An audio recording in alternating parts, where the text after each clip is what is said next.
चीन के साथ लद्दाख सीमा पर पिछले कई महीनों से तनाव की स्थिति बरकरार है और भारतीय सेना चीन को मुंहतोड़ जवाब दे रही है। विवाद के बीच मॉस्को में भारत और चीन के विदेश मंत्रियों के बीच एक द्विपक्षीय बातचीत हो सकती है। एससीओ बैठक के बीच जयशंकर और वांग वी बॉर्डर विवाद पर चर्चा कर सकते हैं। दोनों तरफ से बॉर्डर पर तनाव कम और खत्म पर जोर दिया जा सकता है। जम्मू कश्मीर के बड़गाम जिले में आतंकवादियों और सुरक्षा बलों के बीच मुठभेड़ हुई है। सुरक्षा बलों के इलाके में एंट्री के बाद आतंकियों ने सुरक्षा बलों पर फायरिंग की, जिसके बाद सर्च ऑपरेशन चलाया जा रहा है। कबूसा खलीसा इलाके की पुलिस, आर्मी और सीआरपीएफ सर्च ऑपरेशन के जरिए छानबीन कर रही है।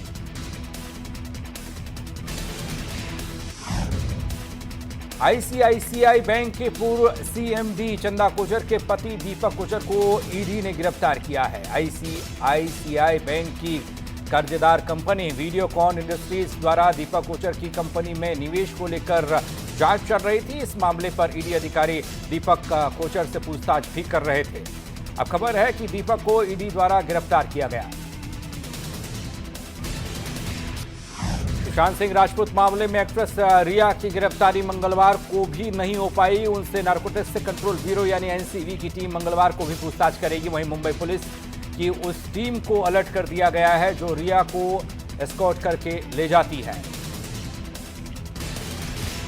एक्ट्रेस रिया से एनसीबी ने पूछताछ की है और ऐसे में रिया के भाई शौविक समेत सुशांत के स्टाफ दीपेश सावंत और सेमुल मिरांडा को भी कस्टडी में रखा हुआ है। रिया और शौविक के फोन से मिली ड्रग चैट से मिले नामों के जरिए एनसीबी ने मुंबई के अलग अलग इलाकों में 6 सितंबर को छापेमारी की थी।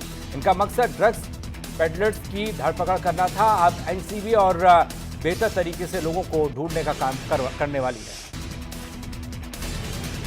एक्टर सुशांत सिंह राजपूत केस में अब एक नया मोड़ आया है। रिया चक्रवर्ती ने सुशांत की बहन प्रियंका सिंह और राम मनोहर लोहिया हॉस्पिटल के डॉक्टर तरुण कुमार समेत अन्य लोगों के खिलाफ फर्जी मेडिकल प्रिस्क्रिप्शन बनाने का केस दर्ज किया है। रिया ने जालसाजी और एनडीपीएस एक्ट और टेली मेडिसिन प्रैक्टिस गाइडलाइंस 2020 के खिलाफ यह केस दर्ज किया। बॉलीवुड एक्टर सुशांत की बहन प्रियंका सिंह के खिलाफ शिकायत दर्ज कराने पर सुशांत सिंह राजपूत के पिता के वकील विकास सिंह ने कहा कि बेबुनियाद है ये केस। विकास सिंह ने कहा कि रिया की शिकायत बेबुनियाद है। जांच को गुमराह करने के लिए शिकायत की गई है। मुंबई पुलिस को शिकायत लेने का कोई हक नहीं। उधर कंगना रनौत के लिए मुश्किलें बढ़ी तो दरअसल शिवसेना लीडर संजय राउत के साथ कंगना की तीखी बयानबाजियां देखने को मिल रही हैं। कंगना ने यह भी कहा था कि वो मुंबई 9 सितंबर को आ रही हैं। हालांकि उन्होंने ये भी कहा था कि उन्हें मुंबई पुलिस पर भरोसा नहीं है, जिसके बाद केंद्र सरकार ने एक्ट्रेस को वाई सुरक्षा प्रदान की, वाई श्रेणी की सुरक्षा।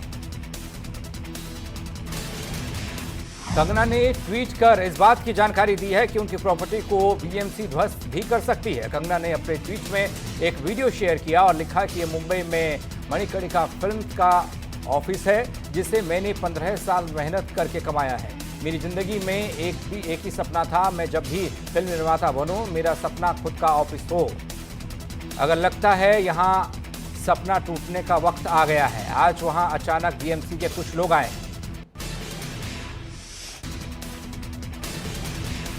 यूपी में कोरोना मरीजों की संख्या में इजाफा हो रहा है। 24 घंटे में 5,649 नए मरीज कोरोना के आए हैं। 24 घंटे में कोरोना से 56 मरीजों की मौत हुई है। कोरोना मरीजों की कुल संख्या 2,05,731 हुई है और कोरोना संक्रमण के 62,144 केस एक्टिव हैं।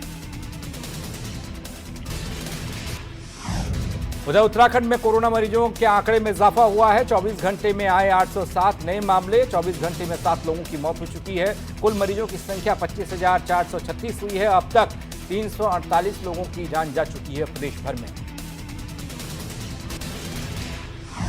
बलरामपुर में नगर के मोहल्ला गदरुआ में घर के अंदर पटाखे में अज्ञात कारणों से विस्फोट हुआ और विस्फोट की चपेट में आकर युवक की मौत हो गई और 2 महिलाएं जख्मी हुई हैं। धमाका इतना तेज था कि आसपास के करीब 24 मकान भी क्षतिग्रस्त हुए हैं। कई अन्य मकानों की छतों में दरारें आई हैं, खिड़कियों के शीशे टूटे हैं। आसपास धुएं का एक लंबा बड़ा गुबार देखने को मिला, जिससे अफरा तफरी मची। आगरा जिले में सोमवार की दोपहर अगल बगल स्थित 2 फैक्ट्रियों में भीषण आग लग गई। आग की लपटें काफी ऊंचाई पर उठती हुई दिखाई दी। इससे पूरे क्षेत्र में दहशत और अफरा तफरी का माहौल था। आग लगने का कारण अभी साफ नहीं हुआ है, लेकिन ज्वलनशील केमिकल की फैक्ट्री होने के कारण कुछ ही देर में आग ने इतना विकराल रूप लिया कि आसपास के लोगों में दहशत बनी रही। खबर चंदौली से है, जहां मुगलसराय पुलिस ने मैकेनिक हत्याकांड का खुलासा किया है। बीते 31 अगस्त को मैकेनिक की हत्या उसके साथी मैकेनिक द्वारा की गई, जिसकी जांच पड़ताल में इस्तेमाल लोहे की रॉड, मोबाइल फोन और मोटरसाइकिल भी पुलिस ने बरामद की है।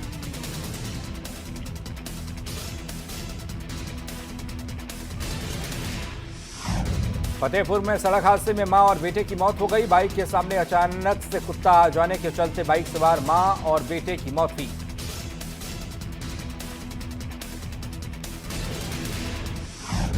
प्रतापगढ़ में एक युवक को चोर समझकर गोली मार दी गई।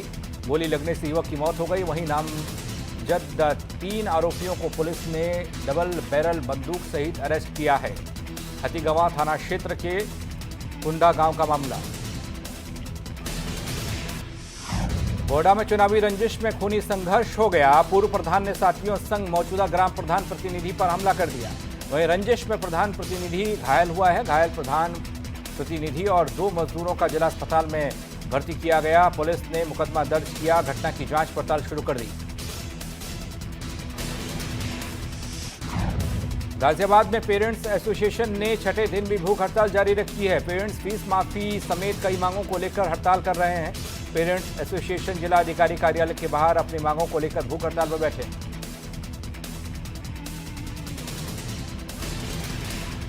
मुजफ्फरनगर के देवबंद नेशनल हाईवे मार्ग पर आज दर्दनाक हादसा हुआ। तेज रफ्तार कार एक ट्रक में जा घुसी, जिसमें मौके पर एक व्यक्ति की दर्दनाक मौत हो गई। 5 लोग गंभीर रूप से घायल हुए हैं। सभी घायलों को डॉक्टर्स ने इलाज के लिए रेफर किया है।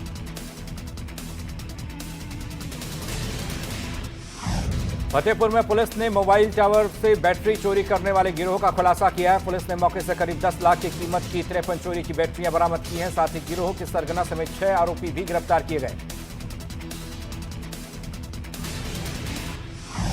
रामनगर से खबर है, बिजली बिलों की रीडिंग में ठेकेदारी प्रथा को समाप्त करने और फिर से सरकारी कर्मचारियों की ओर से बिजली रीडिंग लेने की मांग को लेकर एक ज्ञापन रामनगर विद्युत उपखंड के अधिशासी अभियंता को दिया गया। महिला कांग्रेस के जिला अध्यक्ष आशा विष्ट और सभासद भुवन डंगवाल के नेतृत्व में यह ज्ञापन सौंपा गया। बुलंदशहर के अनूप शहर में आवारा कुत्ते के आतंक से लोग दहशत में हैं। बक्सरा गांव में एक आवारा पागल कुत्ते ने एक ही दिन में कई लोगों को अपना शिकार बनाया। कुत्ते के आतंक से जहां लोग डरे हुए हैं, तो वहीं अनूप शहर सीएचसी में एंटी रेबीज वैक्सीन न होने की वजह से लोग जिला अस्पताल का रुख कर रहे हैं, या फिर कोरोना काल में इन लोगों को प्राइवेट अस्पतालों का सहारा लेना पड़ रहा है। बाराबंकी पुलिस ने हाईवे पर ट्रकों के टायर और बैटरी लूटने वाले अंतर्राज्यीय गैंग का भंडाफोड़ किया है। पुलिस ने गैंग के सरगना समेत 2 सदस्यों को गिरफ्तार किया। इन बदमाशों ने जनपद अयोध्या में 2 घटनाओं को अंजाम दिया था, जिसके बाद पुलिस इनकी तलाश कर रही थी।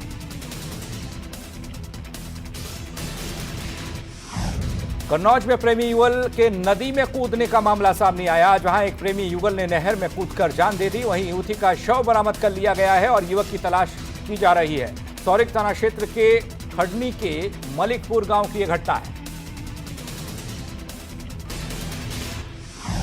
बुलंदशहर के नगर कोतवाली इलाके में स्थित आरटीओ ऑफिस पुल के पास उस वक्त हड़कंप मच गया जब नाले में एक अज्ञात शख्स का शव मिला। पुलिस के मुताबिक शव 15 दिन पुराना है। फिलहाल पुलिस ने शव को अपने कब्जे में लिया है और शिनाख्त की जा रही है। बदायूं पुलिस ने बाइक चोरी करने वाले गिरोह के 2 लोगों को गिरफ्तार किया। पुलिस ने उनके पास से चोरी की गई 8 बाइकें और अवैध असला बरामद किया। वहीं पुलिस गिरोह के अन्य लोगों की तलाश कर रही है। प्रयागराज पुलिस ने हाईवे पर ट्रकों को लूटने वाले गिरोह का भंडाफोड़ किया है। पुलिस ने लुटेरों के गिरोह का पर्दाफाश करते हुए 25,000 रुपये के इनामी बदमाश समेत 7 लोगों की गिरफ्तारी की है। पुलिस ने पकड़े गए लुटेरों के गैंग के पास से लूटी गई ट्रक और उस पर लोड 20 लाख रुपए की लोहे की सरिया भी बरामद की। कोरोना के कहर से देश का हर वर्ग प्रभावित है। बच्चों की फीस को लेकर अभिभावकों की कमर टूटी हुई लगती है। प्राइवेट स्कूलों की मनमानी को लेकर अब अभिभावक सड़क पर उतर आए हैं और no class no fee banner तले महाराजगंज जिले के नौतनवा कस्बे में अभिभावकों द्वारा प्रदर्शन किया गया। कोरोना काल में अलीगढ़ जिले ने चालान काटने में नया रिकॉर्ड बनाया है। जिले में 4 महीने में करीब 1.5 लाख वाहनों के चालान काटे गए हैं। ऐसे में ट्रैफिक पुलिस का यह कहना है कि ट्रैफिक नियमों को और सख्त किया जाएगा और किसी तरह की लापरवाही बर्दाश्त नहीं होगी। हमीरपुर जिले में आज राष्ट्रीय पोषण माह का शुभारंभ किया गया, जिसमें बाल विकास से जुड़ी योजनाओं को लाभ देने के लिए क्षेत्र में कुपोषित बच्चों को ठीक करने के लिए सरकारी योजनाओं को अमल में लाने की बात कही गई है, जिसके लिए सभी वार्ड की आंगनबाड़ी वर्कर्स को कुपोषित बच्चे के परिजनों की लिस्ट देते हुए पशुधन विभाग से एक गाय देनी होगी और उसका खर्चा हर महीने 900 रुपये सरकार की तरफ से दिया जाएगा। बुलंदशहर पुलिस ने मुठभेड़ के बाद दिल्ली से किराए पर बुक करके लाई गई कार को हाईवे पर लूटने वाले हाईवे के 3 लुटेरों को गिरफ्तार किया है। साथ ही लुटेरों के कब्जे से 1 महीने पहले हाईवे पर लूटी गई इको कार, तमंचा और कई कारतूस बरामद किए। मुरादाबाद के भोजपुर थाना इलाके के मदनीपुर गांव में स्कूल का छज्जा गिरने से एक बच्चे की मौत हो गई। ग्रामीणों ने बेसिक शिक्षा अधिकारी का घेराव किया और डीएम को बुलाने की मांग की। ऐसे में मौके पर पहुंचे पुलिस ने हर संभव मदद का आश्वासन देते हुए ग्रामीणों को वहां से वापस लौटाया। जौनपुर जिले में बढ़ रही कोविड-19 की महामारी को देखते हुए आए दिन हो रही मौतों को गंभीरतापूर्वक लेते हुए जिला प्रशासन की ओर से जिला महिला चिकित्सालय में L2 100 बेडों वाला हॉस्पिटल बनाया गया है, जिसमें सभी सुविधाएं मौजूद हैं। आज राज्य मंत्री गिरीश चंद यादव ने फीता काटकर विधिवत शुभारंभ किया है। अस्पताल का बारीकी से निरीक्षण भी किया।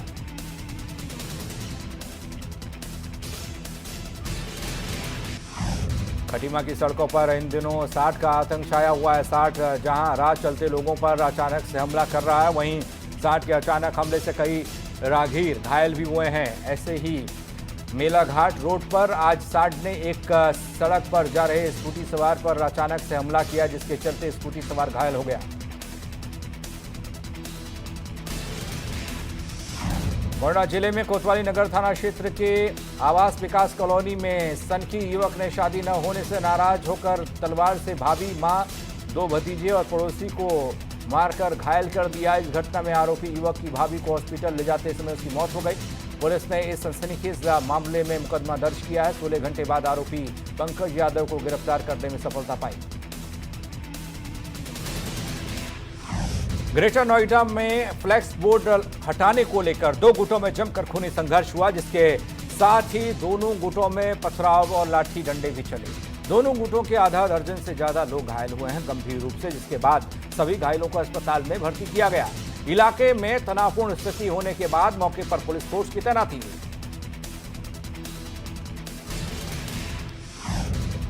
संभल जिले के गुन्नौर कोतवाली इलाके से फर्जी क्राइम ब्रांच के अधिकारी बनकर अवैध वसूली करने पहुंचे ठगों को पुलिस ने गिरफ्तार किया है। ये ठग खुद को क्राइम ब्रांच का बताकर लोगों से पैसे ऐंठने का काम करते थे। फिलहाल पुलिस ने 4 ठगों को गिरफ्तार किया है और मामले की छानबीन पुलिस कर रही है।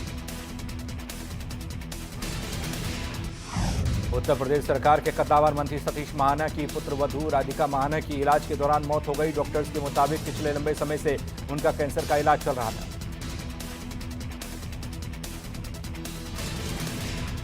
लखनऊ में कस्टम डिपार्टमेंट को बड़ी सफलता हाथ लगी है। दरअसल कस्टम अधिकारियों ने दुबई और शारजाह से लखनऊ एयरपोर्ट पर उतरे तस्करों को दबोचा है।